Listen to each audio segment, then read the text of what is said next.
வணக்கம். Welcome to Thanjavur சமையல். வெண்டைக்காய் பொரியல் எப்படி செய்கிறதுன்னு பார்க்கலாமாங்க.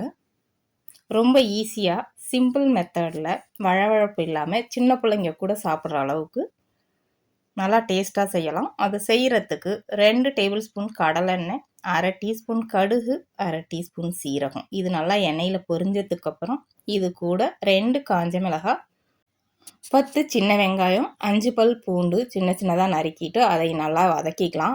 வெங்காயம் பூண்டு நல்லா வதங்கினதுக்கப்புறம் கொஞ்சம் கருவேப்பிலை சேர்த்து இது கூட நறுக்கி வச்சுருக்க வெண்டைக்காயும் சேர்த்து வதக்கிக்கலாம். வெண்டைக்காயை தனியாக வதக்கிட்டும் இதில் சேர்த்து செய்யலாம். இப்போ நான் தனியாக வதக்கலை, இந்த எண்ணெயில் தான் வதக்குறேன்.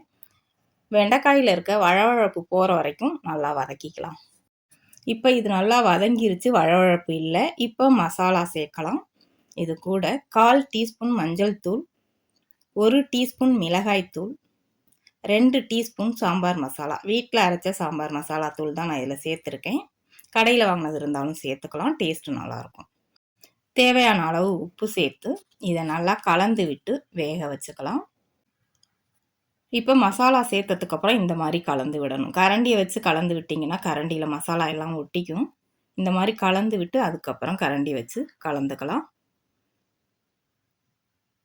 இப்போ இதை மூடி வச்சு வேக வச்சுக்கலாம். தண்ணி எதுவும் சேர்க்கலை. தண்ணி இல்லாமல் வேக வைக்கிறதுனால அனலை குறைச்சி வச்சு வேக வச்சுக்கணும். அனல் அதிகமாக இருந்துச்சுன்னா மிளகாத்தூள் போட்டதுக்கப்புறம் கருகாமல் வேக வச்சு எடுத்துக்கலாம். இப்போ இது நல்லா வெந்துருச்சு.